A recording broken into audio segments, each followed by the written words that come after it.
Welcome to the Bible in 1 Year with Melissa Sykes. Today is January 18th. Prior to his death, Jacob blesses his sons. Some are reprimanded because of their failures, but others, namely Joseph, are exalted because of their sufferings. Jacob announces that Judah's tribe will produce rulers, specifically a king to whom the promises belong and whom the nations will honor, according to Genesis chapter 49, verse 10. Jacob secures a promise from Joseph that his body would be returned to Canaan for burial at the site already purchased by Abraham. And after Jacob's death, Joseph reassures his brothers that God's providence overcomes bitterness and unforgiveness. As a sign of his faith in the promises of God, Joseph requests that his body be embalmed and placed in a coffin, and that his bones accompany the Israelites when God brings them back to Canaan. The stories of the patriarch's spiritual formation provide a template for the Israelites to understand God's ways and to evoke trust in Him. Jacob's death draws near. Genesis chapter 47, verses 28 through 31, around 1859 or 1693 BC. Jacob lived for 17 years after his arrival in Egypt, so he lived 147 years in all. As the time of his death drew near, Jacob called for his son Joseph and said to him, "Please do me this favor. Put your hand under my thigh and swear that you will treat me with unfailing love by honoring this last request. Do not bury me in Egypt. When I die, please take my body out of Egypt and bury me with my ancestors." So Joseph promised, "I will do as you ask." "Swear that you will do it," Jacob insisted. So Joseph gave his oath, and Jacob bowed humbly at the head of his bed. Jacob blesses Manasseh and Ephraim. Genesis chapter 48, verses 1 through 22. One day not long after this, word came to Joseph, "Your father is failing rapidly." So Joseph went to visit his father, and he took with him his two sons, Manasseh and Ephraim. When Joseph arrived, Jacob was told, "Your son Joseph has come to see you." So Jacob gathered his strength and sat up in his bed. Jacob said to Joseph, "God Almighty appeared to me at Luz in the land of Canaan and blessed me. He said to me, 'I will make you fruitful, and I will multiply your descendants. I will make you a multitude of nations, and I will give this land of Canaan to your descendants after you as an everlasting possession.' Now I am claiming as my own sons these two boys of yours, Ephraim and Manasseh, who were born here in the land of Egypt before I arrived.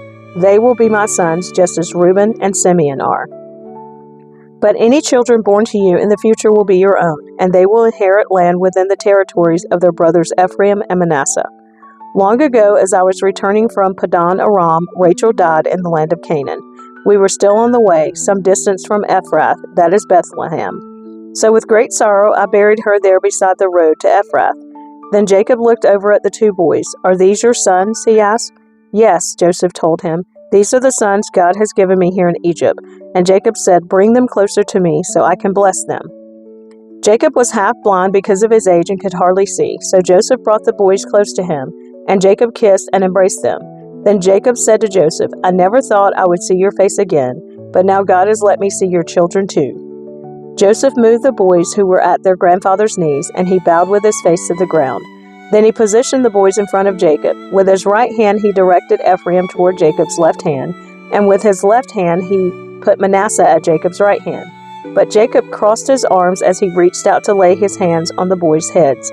He put his right hand on the head of Ephraim, though he was the younger boy, and his left hand on the head of Manasseh, though he was the firstborn. Then he blessed Joseph and said, "May the God before whom my grandfather Abraham and my father Isaac walked, the God who has been my shepherd all my life to this very day, the angel who has redeemed me from all harm, may he bless these boys.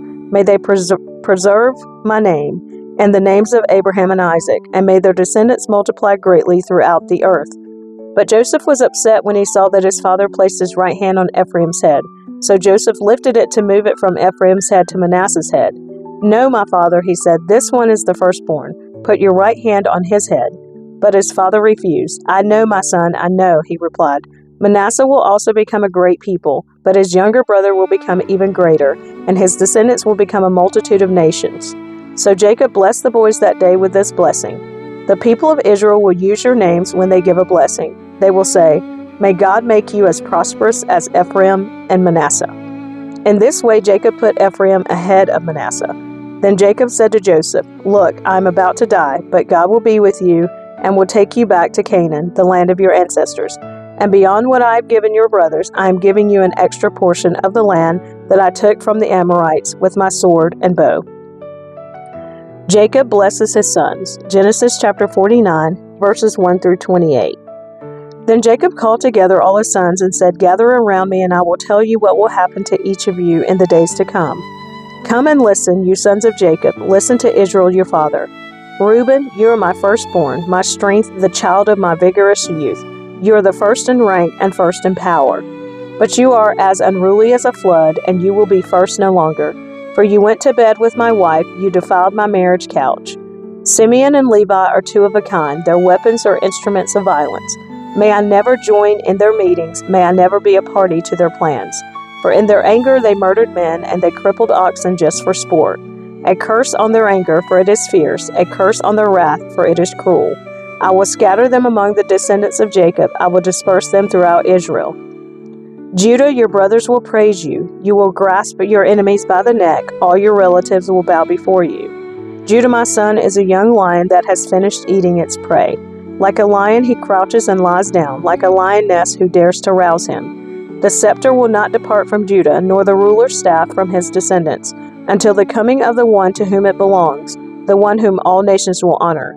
He ties his foal to a grapevine, the colt of his donkey to a choice vine.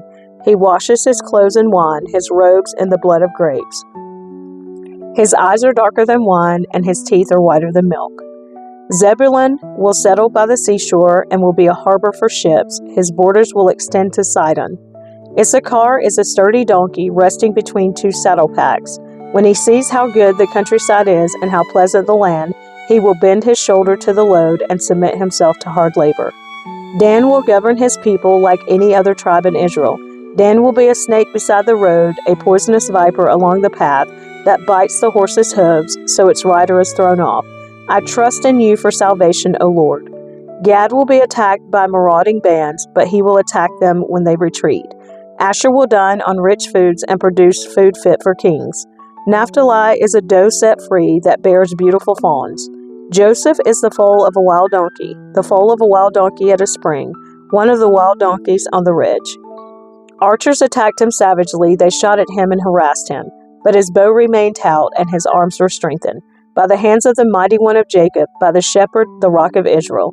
May the God of your father help you. May the Almighty bless you with the blessings of the heavens above and blessings of the watery depths below and blessings of the breast and womb. May my fatherly blessings on you surpass the blessings of my ancestors, reaching to the heights of the eternal hills. May these blessings rest on the head of Joseph, who is a prince among his brothers.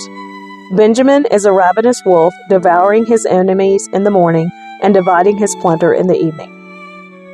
These are the 12 tribes of Israel, and this is what their father said as he told his sons goodbye. He blessed each one with an appropriate message. Jacob's death and burial. Genesis chapter 49, verse 21 through chapter 50, verse 13, around 1859 or 1693 BC.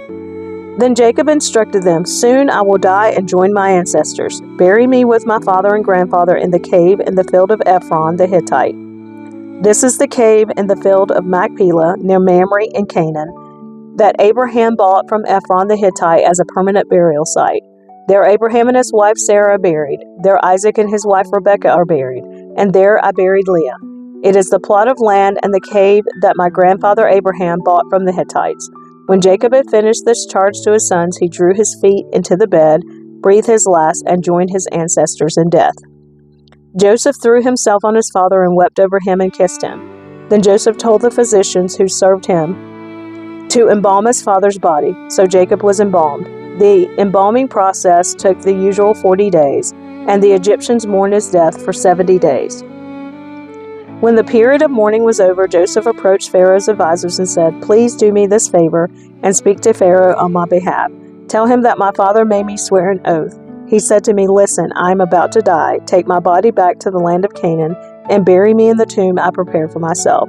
So please allow me to go and bury my father. After his burial, I will return without delay.' Pharaoh agreed to Joseph's request. 'Go and bury your father as he made you promise,' he said. So Joseph went up to bury his father. He was accompanied by all of Pharaoh's officials, all the senior members of Pharaoh's household, and all the senior officers of Egypt. Joseph also took his entire household and his brothers and their households. But they left their little children and flocks and herds in the land of Goshen. A great number of chariots and charioteers accompanied Joseph. When they arrived at the threshing floor of Atad near the Jordan River, they held a very great and solemn memorial service, with a 7-day period of mourning for Joseph's father.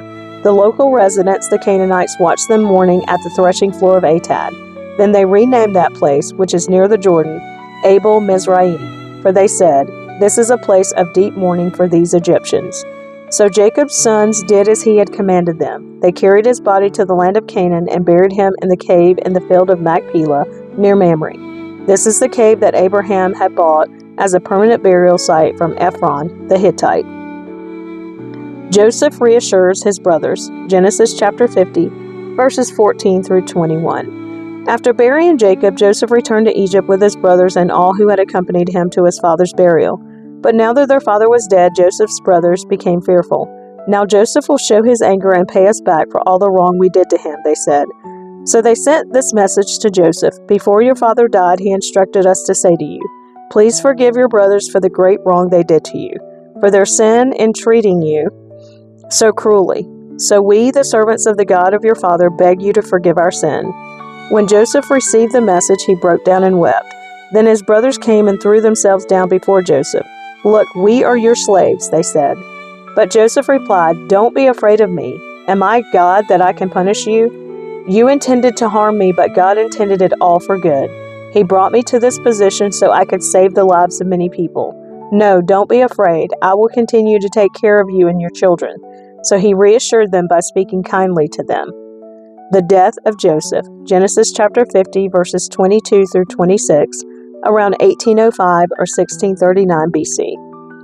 So Joseph and his brothers and their families continued to live in Egypt. Joseph lived to the age of 110. He lived to see 3 generations of descendants of his son Ephraim, and he lived to see the birth of the children of Manasseh's son Machir, whom he claimed as his own. "Soon I will die," Joseph told his brothers, "but God will surely come to help you and lead you out of this land of Egypt. He will bring you back to the land he solemnly promised to give to Abraham, to Isaac, and to Jacob." Then Joseph made the sons of Israel swear an oath, and he said, "When God comes to help you and lead you back, you must take my bones with you." So Joseph died at the age of 110. The Egyptians embalmed him, and his body was placed in a coffin in Egypt.